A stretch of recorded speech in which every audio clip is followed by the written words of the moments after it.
oppose me shall quake before the silken dark.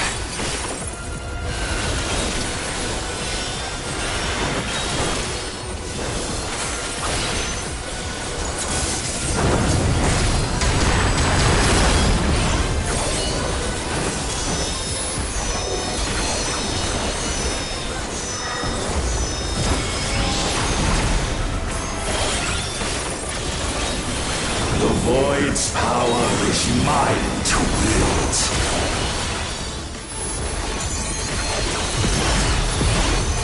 Perish.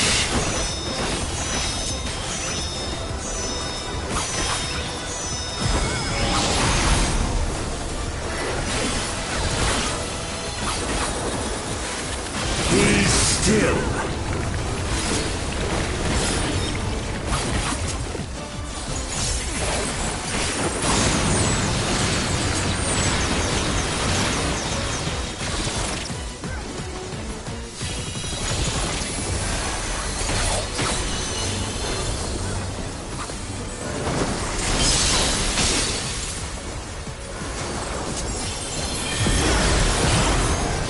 Accept your downfall.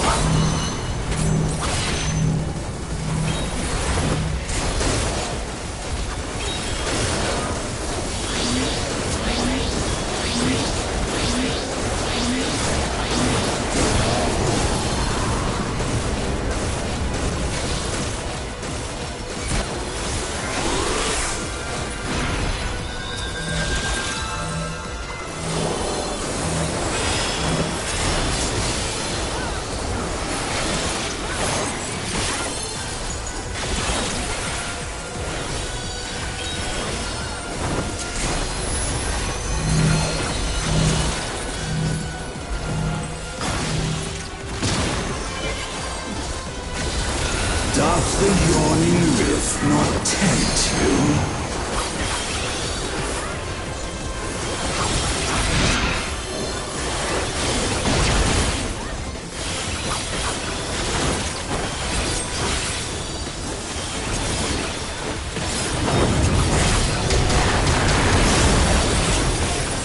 The void consumes. Naught will endure. Neither past nor future.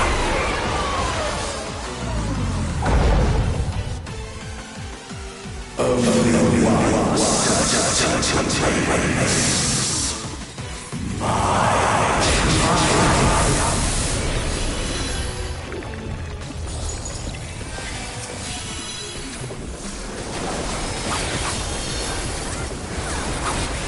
You have no choice.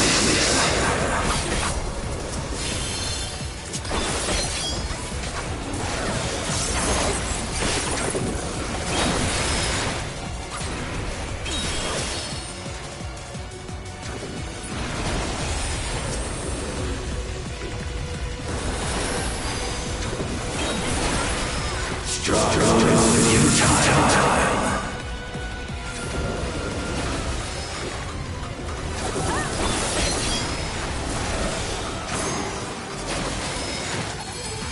I've breached the darkness. Let the light guide you. You must break free.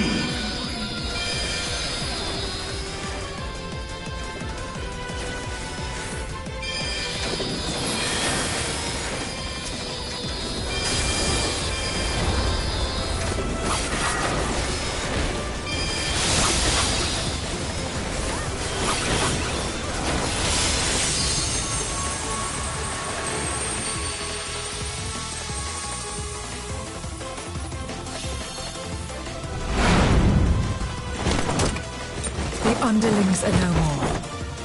Now to deal with NOO. Life and death rendered meaningless.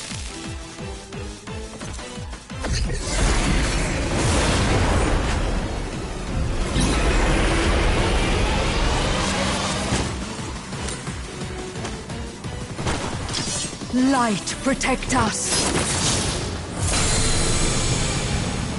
I will not yield my domain!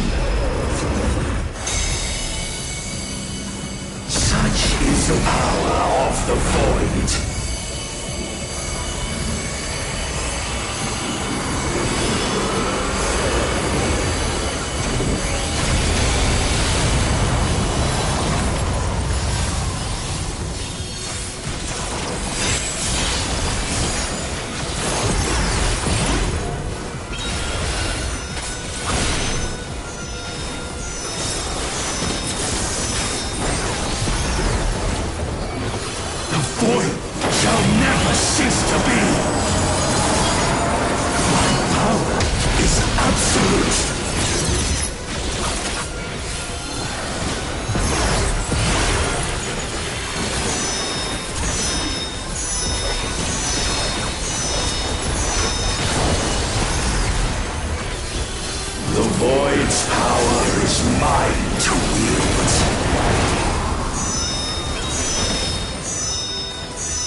Did all boundaries cease to be?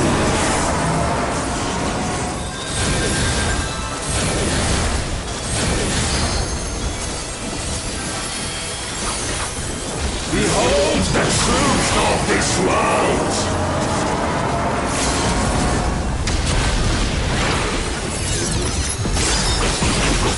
Accept your downfall.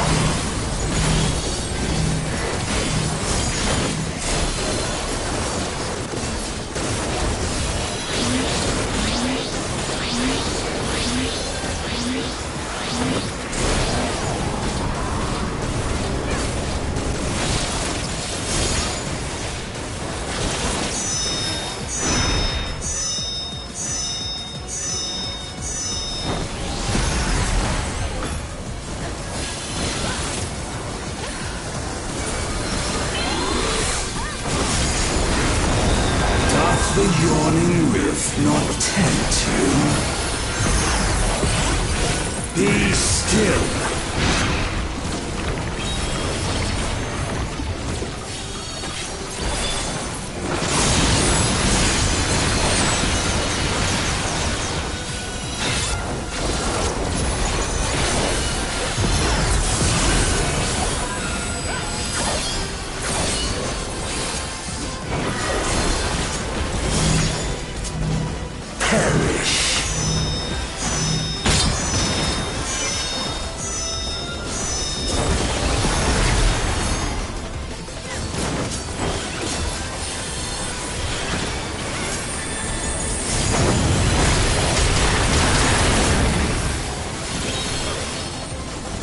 Doth the yawning rift not tempt you?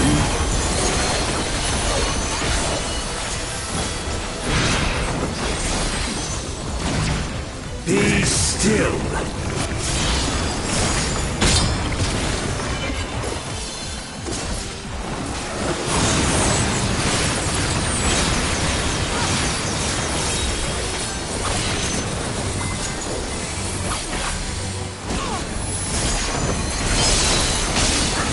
Did all boundaries cease to be?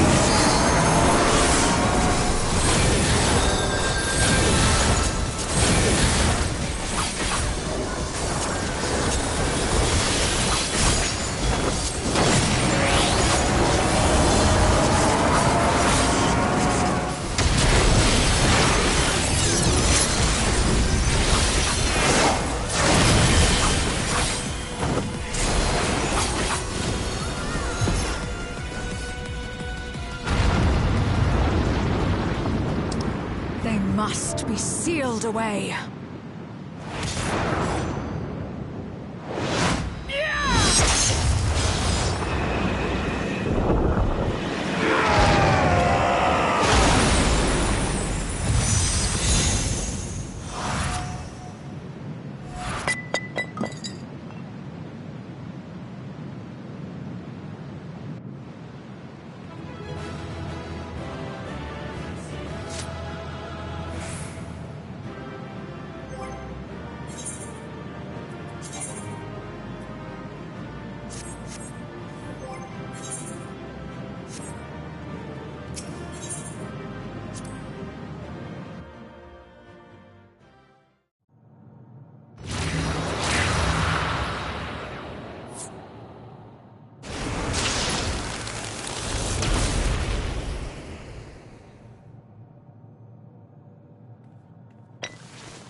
glad you came. We would have struggled to face Enuo alone. I presume you journeyed here to prevent more Voidsent from passing through the gate. With Enuo defeated, there are none left in this realm who pose a serious threat. I dare say the problem is resolved.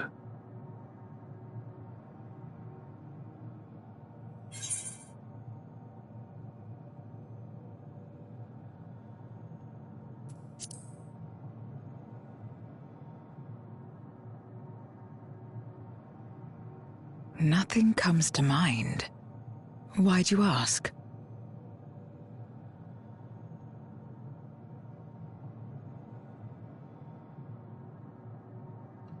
So the breach wasn't limited to the Void Gate. For better or worse, precious little has changed in the 13th since Zeromus fell.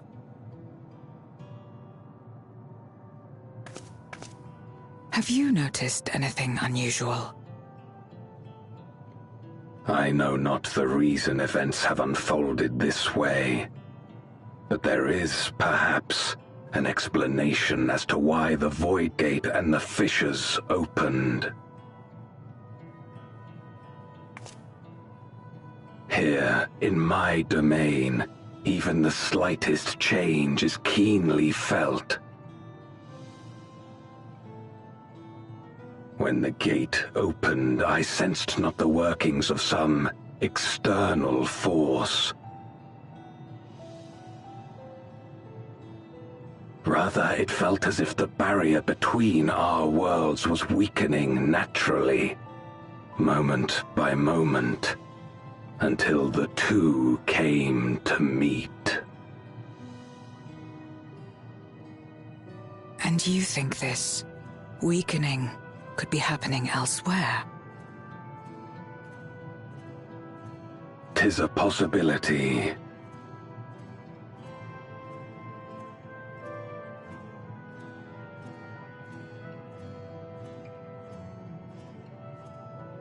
What of Radz-at-Han and Garlemald?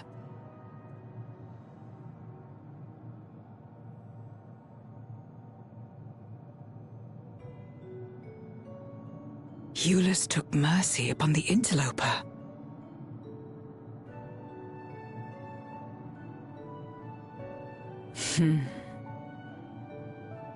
Whether Voidsent or Garlean, we all share the same longing for home. Should we meet, I will gladly offer them aid. Please tell Eulus as much.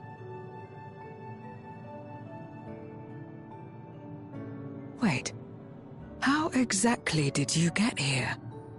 No mortal could traverse the Void Gate in its current state.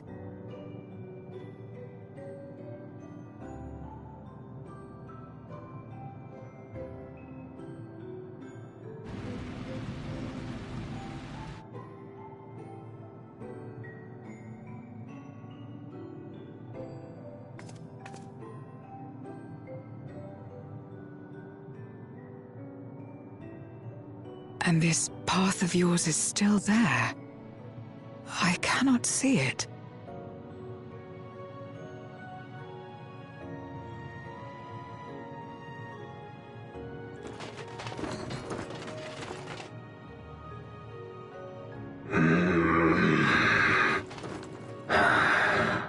Nor does it reveal itself to me. Perhaps the path serves only the key bearer.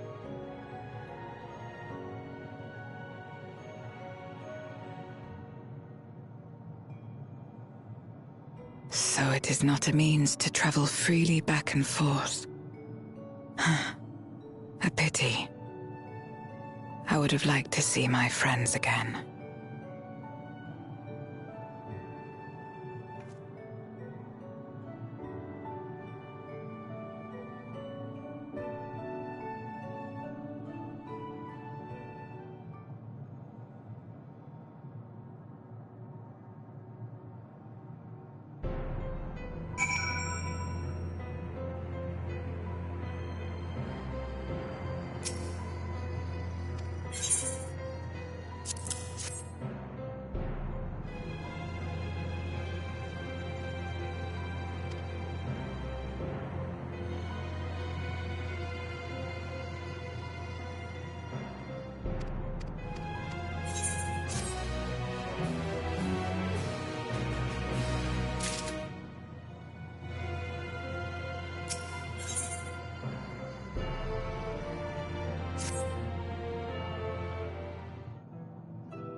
Upon activation, these transmitters will shine with light from beyond, sent courtesy of our ever-watchful friends.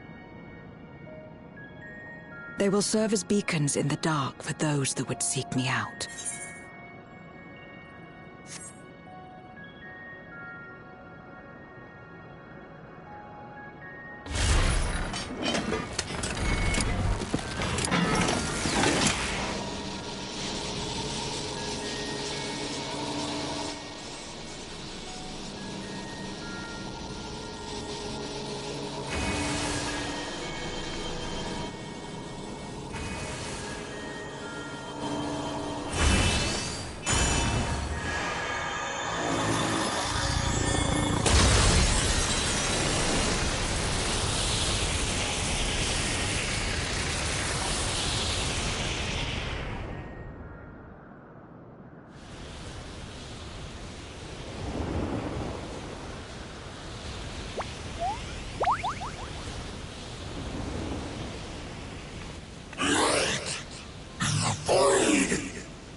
I did not expect to see you here.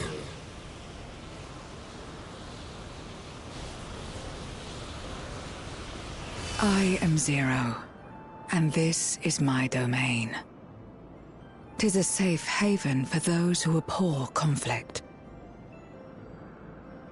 Among those gathered here, many aspire to restore this world to how it once was. Such a thing is possible.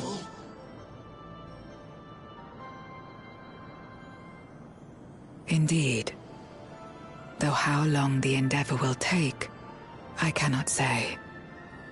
But for those of us abandoned by death itself, what do we have but time to try, and try again?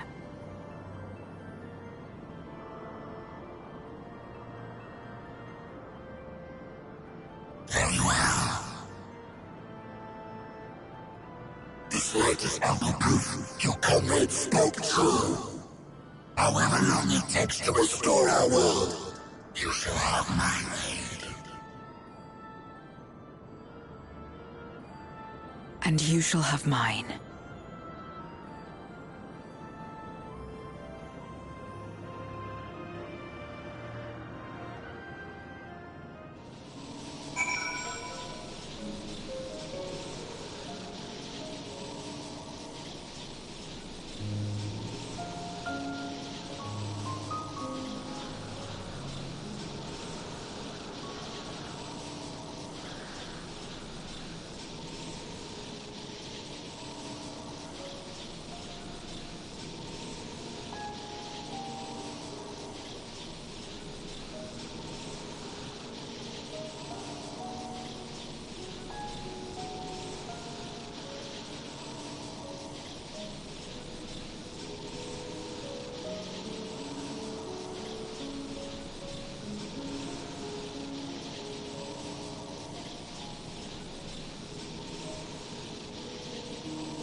Would you deliver a message?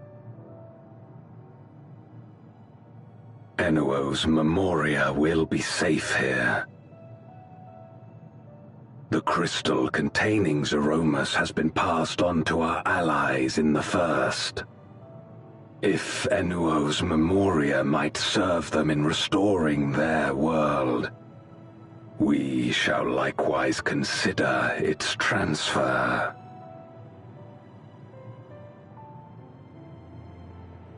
How much simpler it would be to aid one another in our respective fights, were it not for these boundaries between us.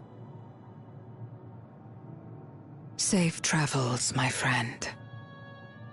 We take comfort in the knowledge that you're out there fighting too, wherever you may be.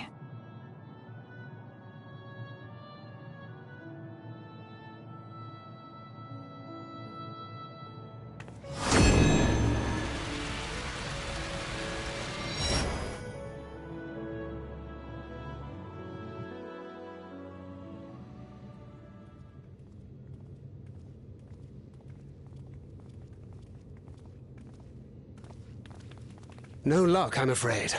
It appears she's not in Mare Lamentorum.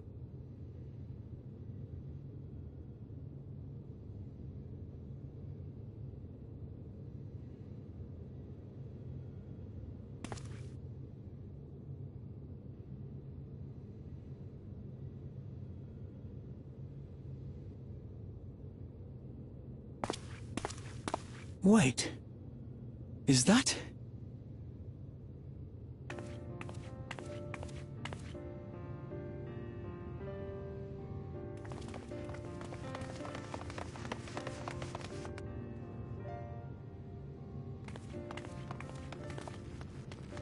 God, you had us worried.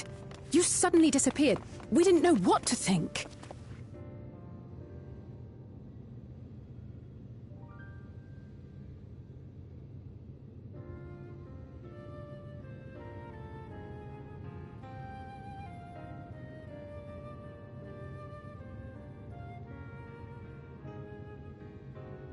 Shortly after you vanished, the Void-Sent incursion abruptly ended. We surmised you had a hand in that, but never did it cross our minds that you were fighting alongside Zero and Golbez. This golden path you said you traversed wasn't visible to us either. Nor did we hear a voice. Ethos. Might this be the key's true name? While many mysteries remain, for now, I am glad to learn the state of affairs in the 13th. Golbez's suspicion that the barrier twixt worlds has begun to weaken. 'Twould certainly explain the surge in fissures manifesting in the source. Yet what could be behind such a phenomenon?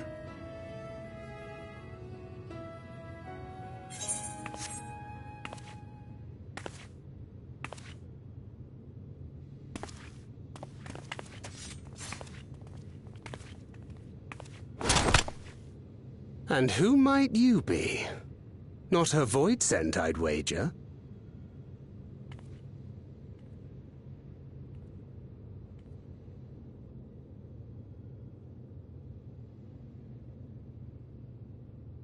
Greetings.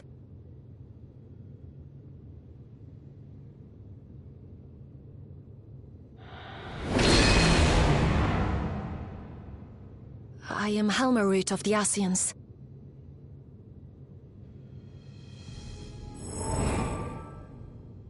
We are your sworn foes, I know. But on this occasion, will you not put away your arms?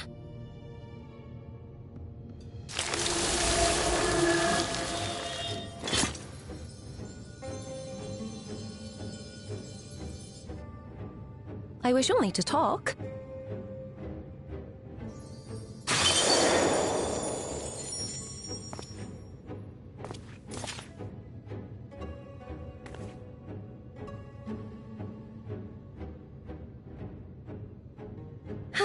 Thank you for affording me a chance.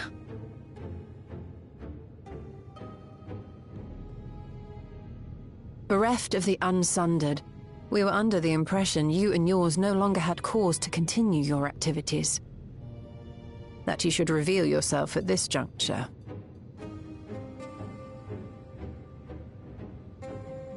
I assume you are the one who bestowed Calyx with the knowledge of summoning and the reflections. Yes.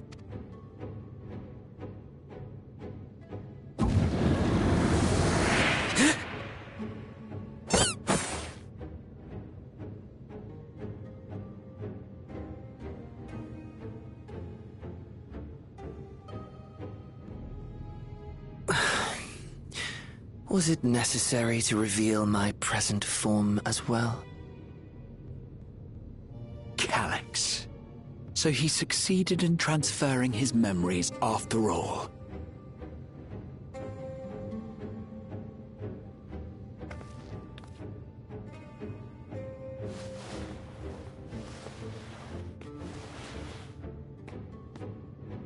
Be at ease. Even were I to occupy a combat-oriented vessel, I would not have the ability to defeat you.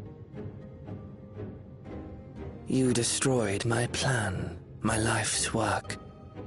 I have naught to replace it, nor will I ever regain what I once had.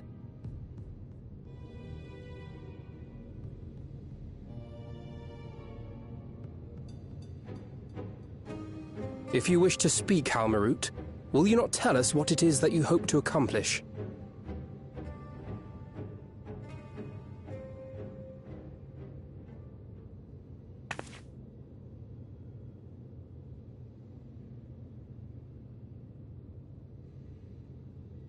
As you know, our star Aetheris was sundered into 4 and 10 shards in the time of the Ancients.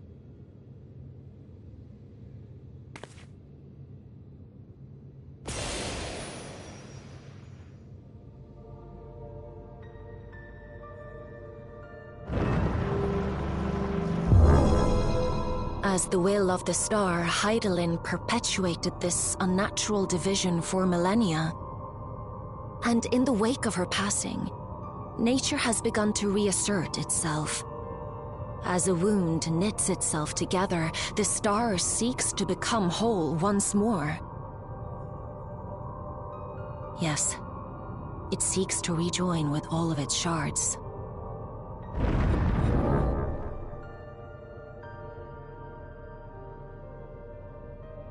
Unlike the one we Ascians attempted to orchestrate, however, the star's rejoining will afford mankind no special treatment.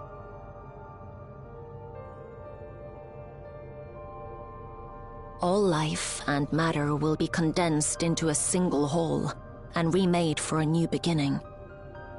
A complete rebirth.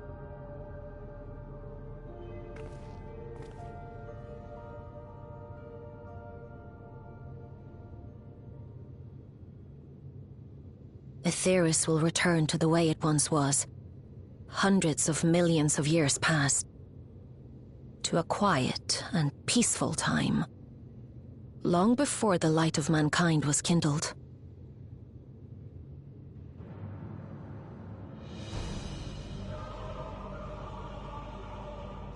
Supposing for a moment we believe you, how can you possibly know all this?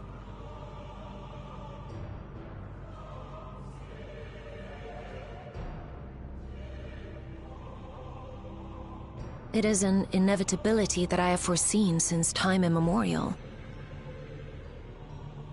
A future that awaits should creation be freed from the influence of Hydaelyn and Zodiark.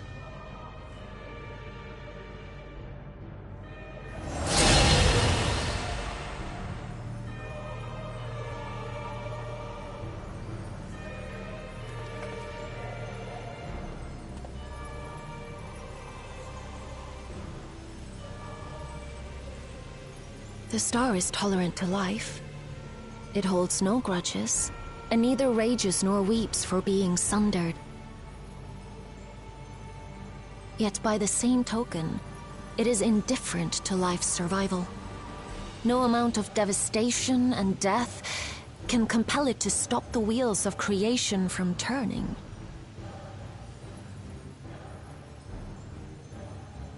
The earth shakes, and mountains spew fire, Floods wash away the fruits of labor, and icy winds freeze and starve. Countless perish as nature runs its course. So many seeds of life have already been lost, yet in spite of this, people continue to believe that the morrow will come.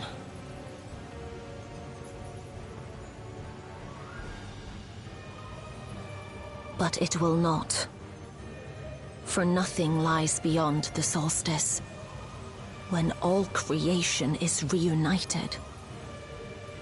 When that day comes, every last trace of mankind shall be erased.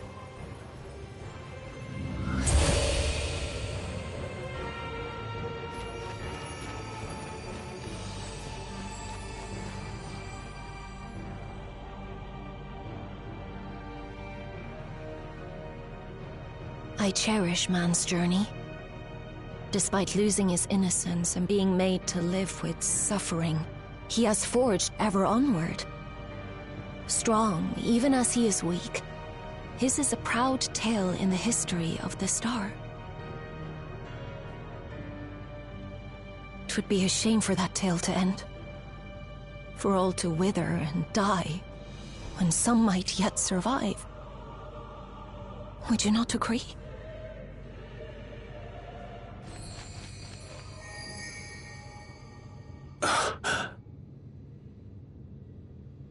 If a natural rejoining doth lead unto the solstice, then thine intent is to preemptively rejoin the worlds. Correct. It was for this very purpose that Halmarut recruited suitable collaborators from the Reflections. Individuals like me, who would willingly doom another world in order to fulfill their aspirations. The Winterers, we are called. And if you and yours seek to protect all life, then sooner or later you shall have to contend with us.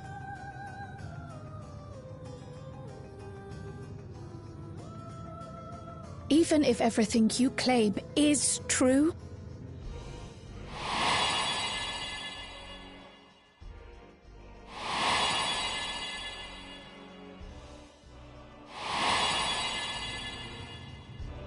What you've done, Calyx, it's unforgivable! I do not ask that you be pragmatic, nor do I seek your approval. Given your familiarity with other reflections, 'tis only natural that you are averse to our methods. But there is one irrefutable fact that you must understand. Should we take no action at all, the solstice will come, and no one will be left alive. No one.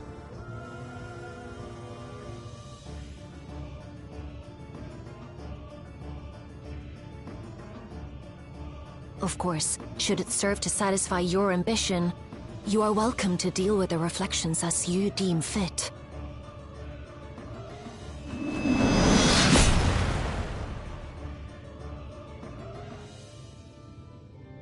Like the pariah and wanderer who satisfied his own when he brought the star to the brink of ruin to face you.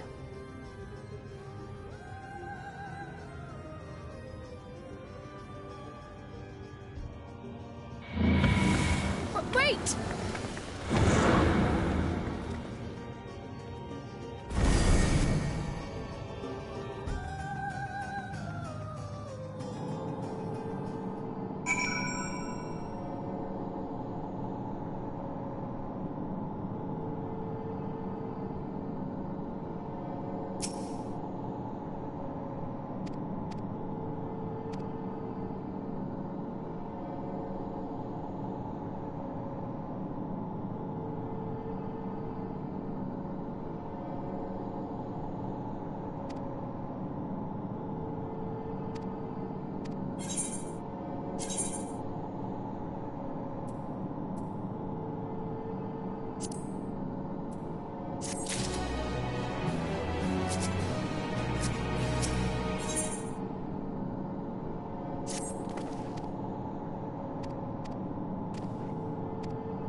Long it hath been since last we gathered here.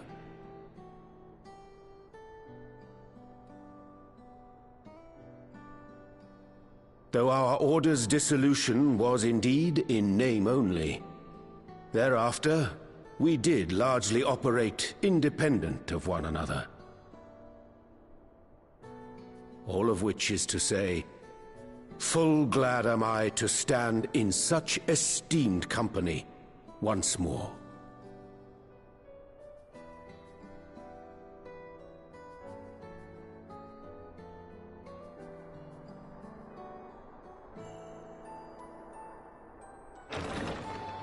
Apologies for our delay.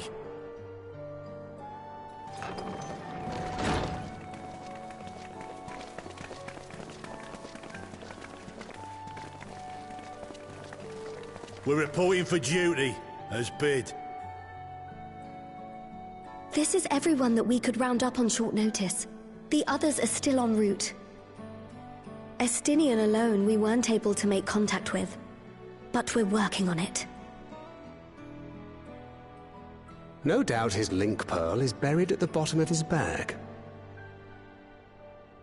Knowing him, he'll turn up when we least expect it. Now, as much as I'd like to savour our reunion, Tataru tells us there have been developments.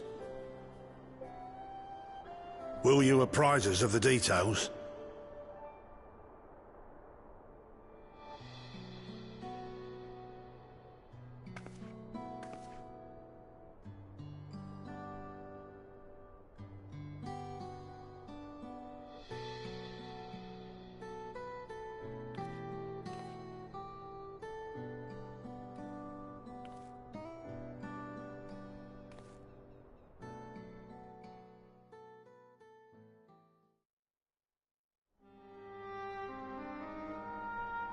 The Winterers and the Solstice. The veracity of Halmarut's claims remains unclear. Yet it cannot be denied that, in his bid to convert the living into endless, Calyx was privy to knowledge of the reflections and more. And the Winterers are formed of others, like him. In light of the recent Void Sense incursions, I believe it would be wise to treat the Solstice as a genuine threat.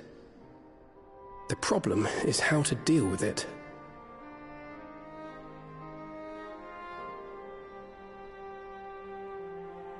Both the Source and the Reflections are home to irreplaceable life. I would protect them all if I could. But if doing so means ushering in complete annihilation,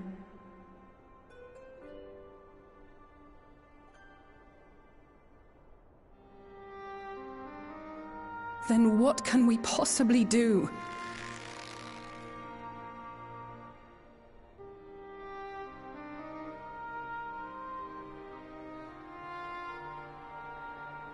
I wonder, was Hydaelyn aware of the solstice?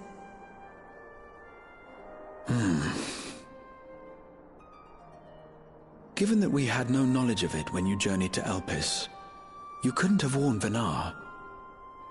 So it is entirely possible she was unaware. But in the course of sustaining the Sundered Star, she may have glimpsed this eventuality.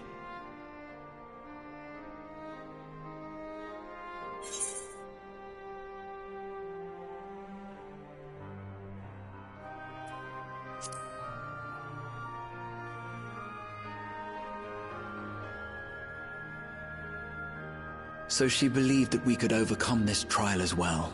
Or rather, that the choice was ours to make. Whichever it may be, it is we who must find the answer.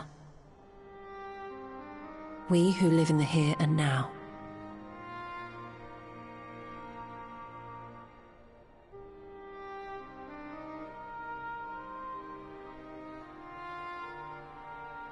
Perhaps we could take a recess? Oh, I dare say everyone could use a rest. Indeed. We have ample food for thought, and it would be good to catch each other up.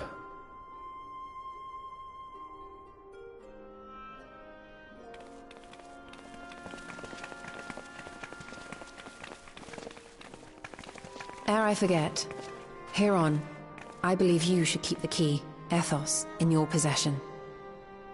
After all, it seems that is one mystery I am not destined to unravel.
Of course, should it serve to satisfy your ambition, you are welcome to deal with the reflections as you deem fit.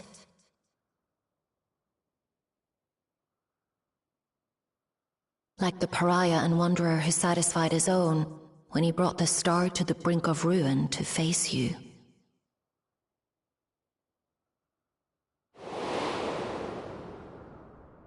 I detest evenings such as this. Too bright, too stimulating.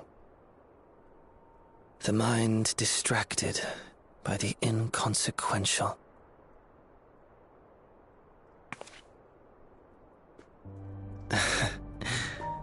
You needn't be so wary.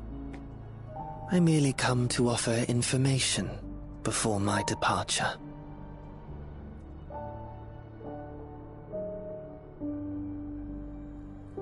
Halmarut and I will soon cross the rift to observe the enactment of another Winter's plan. Our destination is the fourth.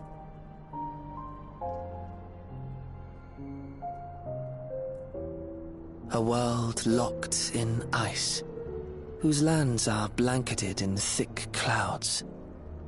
In order to survive, man has fled to the skies, using great magics to establish new civilizations.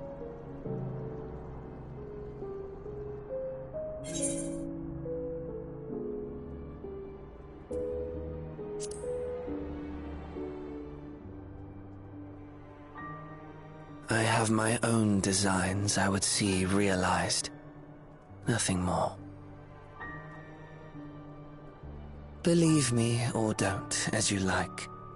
For all I know, you lack the means to follow us anyway.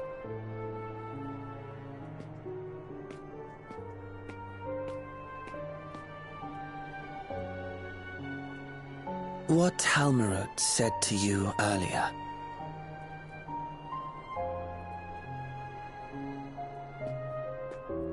She suggested that dealing with the reflections might satisfy your ambition. But is that truly so? You have seen battles beyond counting, have defeated even the fear of death. Is there some conclusion that you seek, no matter the cost?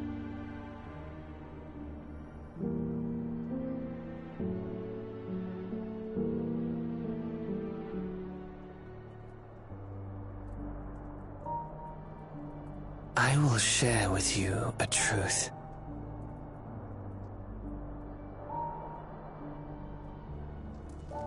We Winterers each have an ambition that we wish to fulfill. To that end, we may share information with one another, but we do not necessarily share the same beliefs. Just as you and yours decried my actions, I find those of my fellows objectionable. Be that as it may, it is the culmination of our lives' works that we would bring to the world, fruits born of undying devotion, daring aspiration, and unwavering ideals.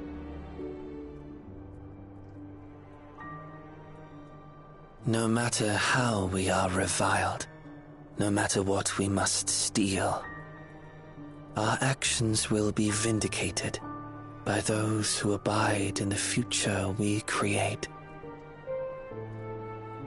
In your benevolence, you may seek to save everything and everyone.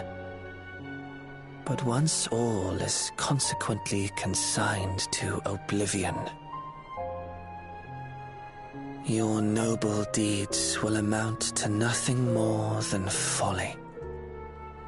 For no living soul shall remain to judge them.